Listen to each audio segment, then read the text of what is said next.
ከሁለት ወራት በፊት በአሜሪካ እስራኤልና በኢራን መካከል የተቀሰቀሰው ወታደራዊ ግጭት ዓለምን ለከፋ የኃይል አቅርቦትና ለፖለቲካዊ አለመረጋጋት ዳርጓት ይገኛል። ፕሬዝደንት ዶናልድ ትራምፕ ኢራን በፓኪስታን አምባሳደሮች በኩል በትላንትናው ዕለት ያቀረበችውን አዲስ የድርድር ሐሳብ ውድቅ ማድረጋቸውም ተሰምቷል። ይህም በቀጠናው ለ3 ሳምንታት የቆየውን የተኩስ አቁም ስምምነት ወደ ዘላቂ ሰላም የመቀየር ተስፋ ላይ ጥቁር ጥላን አጠልቷል።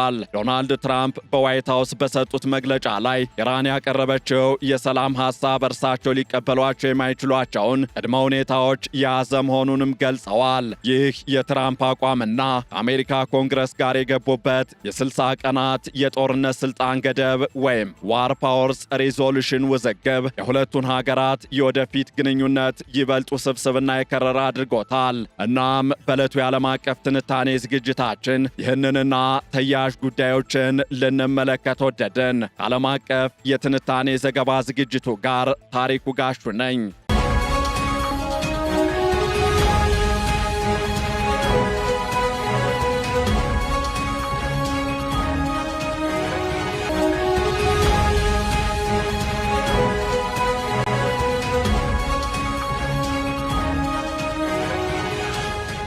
ከድፍን 2 ወራት በፊት በአሜሪካ እስራኤልና በኢራን መካከል የተቀሰቀሰው ጦርነት በቀጠናውና በዓለም አቀፍ ደረጃ ከፍተኛ ቀውስ ማስከተሉ ይታወቃል። ይህንን ግጭት በሰላማዊ መንገድ ለመፍታት በፓኪስታን አደራዳሪነት የቀረበው አዲስ የሰላም ጥያቄ በፕሬዝደንት ዶናልድ ትራምፕ ውድቅ መደረጉም ተሰምቷል። ትራምፕ በትላንትናው ዕለት በሰጡት መግለጫም ኢራን ያቀረበቻቸው የሰላም ውሎች እርሳቸው ሊቀበሏቸው የማይችሏቸው እንደሆኑና በሁኔታ እርካታ እንዳልተሰማቸው በይፋ አስታውቀዋል። ይህ የዶናልድ ትራምፕ ውሳኔ የተሰማው ዋይት ሃውስ ከኮንግረስ አባላት ጋር በጦርነት ስልጣን አዋጅ ወይም ዋር ፓወርስ ሪዞሉሽን ዙሪያ በሚያወዛግብ የ60 ቀናት የጊዜ ገደብ ውስጥ ባለበት ወቅት ነው። ዶናልድ ትራምፕ የኢራንን አዲሱን ሐሳብ ውድቅ ያደረጉት የኢራን አመራር የተከፋፈለና ወጥ የሆነ አቋም የሌለው ነው በሚል ሲሆን ግጭቱን በድርድር ለመፍታት ካልተቻለ ኢራንን ሙሉ በሙሉ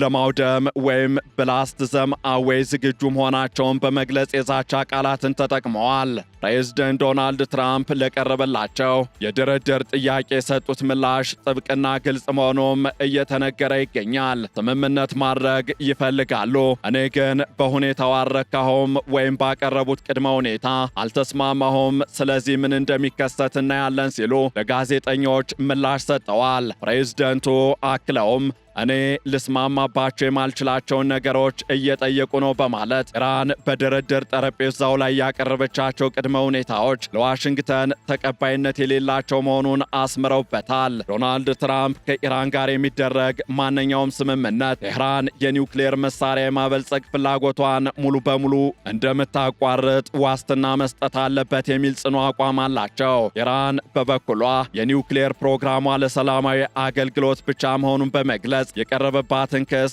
ብታስተባበለም ትራምፕ ግን የኢራንን አዲሱን የድርድር ሐሳብ የተመለከቱት በጥርጣሬ ሆኗል። ፕሬዝደንቱ የኢራን አመራር እርስ በርስ የተቃረነና የተበታተነ መሆኑን በመጥቀስ ሁሉም ስምምነትን ይፈልጋሉ፣ ነገር ግን ሁሉም የተመሰቃቀሉ ናቸው ሲሉ አመራሩን ነቅፈዋል። ይህ በእንዲህ እንዳለ ዋሽንግተን የፖለቲካ መድረክ ላይ ሌላው ትልቅ ክርክር ሆኖ የቀረበው የ60 ቀናት የጊዜ ገደብ ጉዳይ ነው። እንደ አሜሪካው የ1973 የጦርነት ስልጣን አዋጅ ከሆነ አንድ ፕሬዝደንት የአሜሪካን ጦር ወደ ግጭት ካሰማራ በኋላ በ60 ቀናት ውስጥ ከኮንግረሱ ፈቃድ ማግኘት ይኖርበታል። ይህ የጊዜ ገደብ ትላንት አርብ ያበቃ ቢሆንም የትራምፕ አስተዳደር ግን አዋጁ በእርሳቸው ላይ ተፈጻሚ አይሆንም የሚል አቋምን ይዟል። የመከላከያ ሚኒስትሩ ፔት ሄግሴት ለሴኔቱ በሰጡት ቃል መሰረትም በአሁኑ ወቅት የተኩስ አቁም ስምምነት በመኖሩ የ60 ቀናት የጊዜ ገደቡ ቆሟል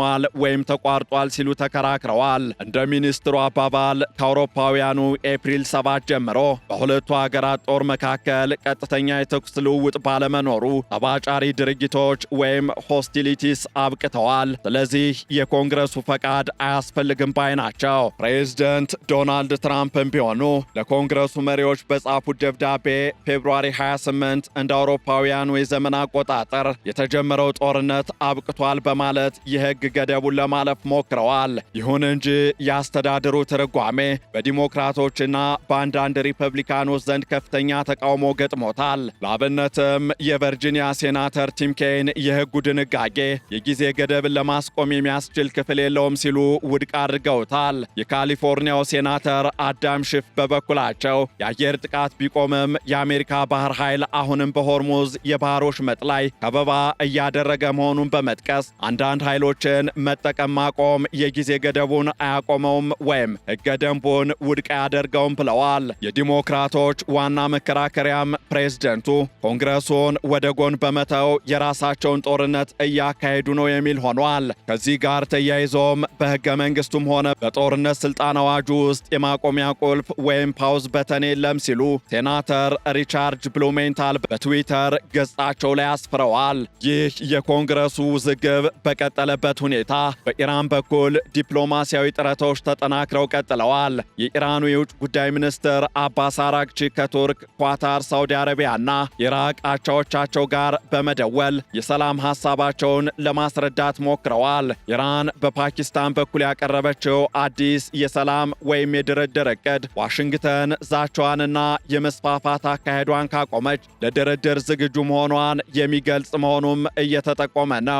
እንደ ባለሙያዎች ወይም ኤክስፐርቶች ገለጻ ከሆነም ሁለቱም ወገኖች ጦርነቱን ለማቆም ቢፈልጉም ክብራቸውን ሳይነኩ ወይም ዲፕሎማሲያዊ ሽንፈታቸውን በሚያሳብቅ መልኩ ባልሆነ መንገድ ለመወጣት እየሞከሩ ነው። በኳታር የሐማድ ቢን ካሊፋ ዩኒቨርሲቲ ፕሮፌሰር የሆኑት ሱልጣን ባራካት እንደሚሉት ኢራን የአሜሪካን የባህር ላይ ከበባ አለመጋፋቷ ለድርድር ያላትን ፍላጎት በግልጽ ያንጸባርቃል። ሆኖም ዶናልድ ትራምፕ በሰጡት መግለጫ የአሜሪካ አማራጮች ሁለት ብቻ እንደሆኑ እየተናገሩ ይገኛሉ።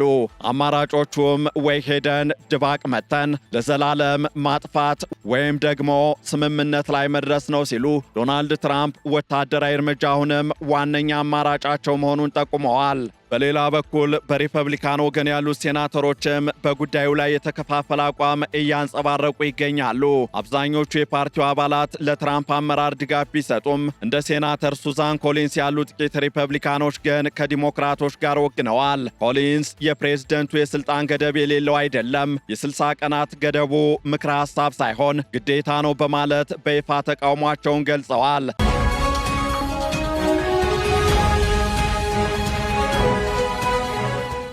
ሴናተር ጆን ከርቲስም ኮንግረሱ ፈቃድ ካልሰጠ በስተቀር ለጦርነቱ የሚሆን ተጨማሪ በጀት እንደማይጸድቅም አስታውቀዋል። ይህም ቢሆን ግን በሴኔቱ ውስጥ የትራምፕን ወታደራዊ ስልጣን ለመገደብ የቀረበው ስድስተኛው ሙከራም 50 ለ47 ድምፅ ውድቅ ተደርጓል። ይህም ፕሬዝደንቱ አሁንም በፓርቲያቸው ውስጥ ያላቸውን ጠንካራ አቋም እንዲሁም ተጽዕኖ ያመላክታል። የሕግ ባለሙያዎችም በትራምፕ አስተዳደር አቋም ላይ ጥርጣሬ እንዳላቸው እየገለጹ ነው። የቀድሞው ምክትል ጠቅላይ አቃቤ ሕግና የሕገ መንግሥት ባለሙያው ብሩስ ፔይን እንደሚሉት የተኩስ አቁም ስምምነቱ የጊዜ ገደቡን ያቆማል የሚለው ክርክር አዋጁን የወረቀት ላይ ነበር ወይም ፔፐር ታይገር ያደርገዋል። ባለሙያው ሲቀጥሉ ትራምፕ ኮንግረሱን ጦርነት እንዲያውጅ ለምን አልጠየቁም? ምክንያቱም ድምፅ እንደሚያጡ ያውቃሉና ነው ብለዋል። እንደ እርሳቸው ትንታኔ ከሆነም ይህ ጦርነት በዓለም አቀፍ ሕግ መሠረት እንደ ወረራ ወንጀል ሊቆጠር የሚችል ነው። የአስተዳድሩ ባለሥልጣናት ግን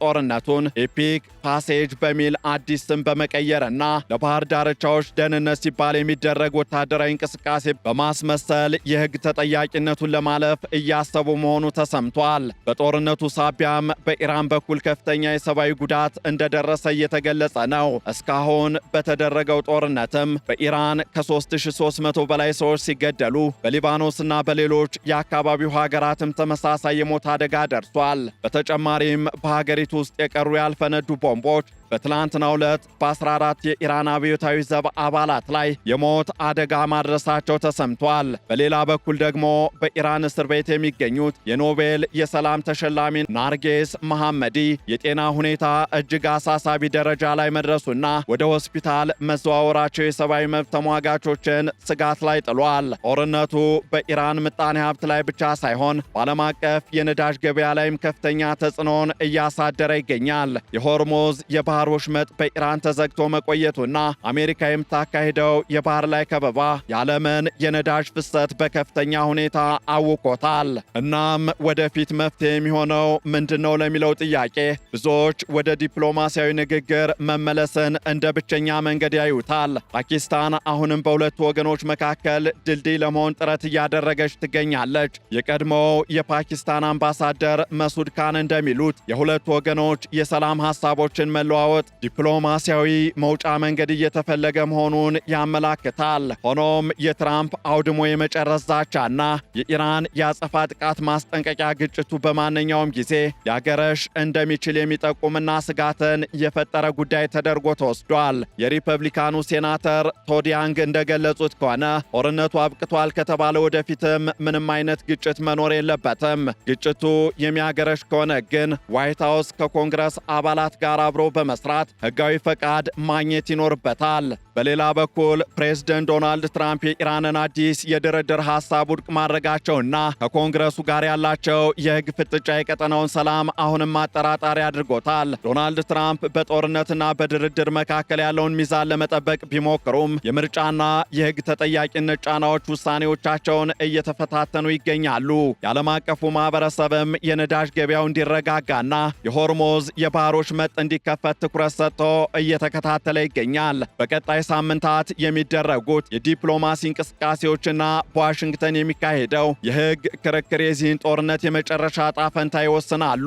ፕሬዝደንቱ የሕግ ገደቡን በመጣስ ጦርነቱን ይቀጥሉ ይሆን ወይስ የኢራንን የተከፋፈለ አመራር ወደ ድርድር ጠረጴዛ በማምጣት ዘላቂ ስምምነት ላይ ይደርሳሉ የሚለው ጥያቄ የብዙዎች አሳሳቢ አጀንዳ ሆኖ ቀጥሏል። የኢራን አመራርም ቢሆን በውስጥ ልዩነቶቹና በምጣኔ ሀብቱ ጫና ሳቢያ ለድርድር ያለውን ቁርጠኝነት በተግባር ማሳየት የሚጠበቅበት ወቅት ላይ ይገኛል። ከዚህ አልፎም በአሜሪካና በኢራን መካከል ያለው ጦርነት በአሁኑ ወቅት በዲፕሎማሲያዊና በሕጋዊ ውዝግብ ውስጥ ተዘፍቆ ይገኛል። የትራምፕ የኢራንን የድርድር ዕቅድ ወይም ፕሮፖዛል ውድቅ ማድረግ ከኮንግረሱ ጋር ያላቸውን ግጭት ይበልጥ አባብሶታል፣ ወደፊትም የሚያባብሰው ይሆናል።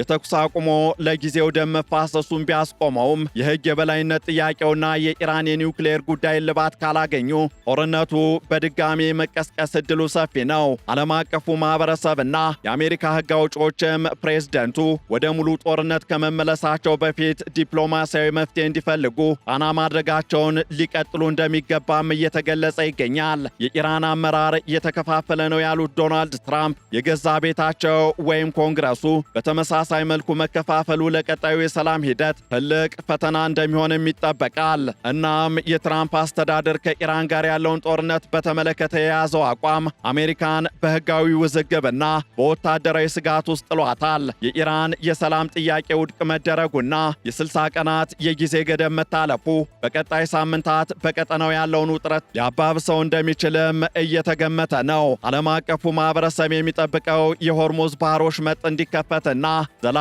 ሰላም እንዲመጣ ቢሆንም የትራምፕ ድርድሩ ካልተሳካ ጥቃት የሚለው ፖሊሲ ግን ነገሮች ወደየት እንደሚያመሩ ለመገመት አስቸጋሪ አድርጎታል።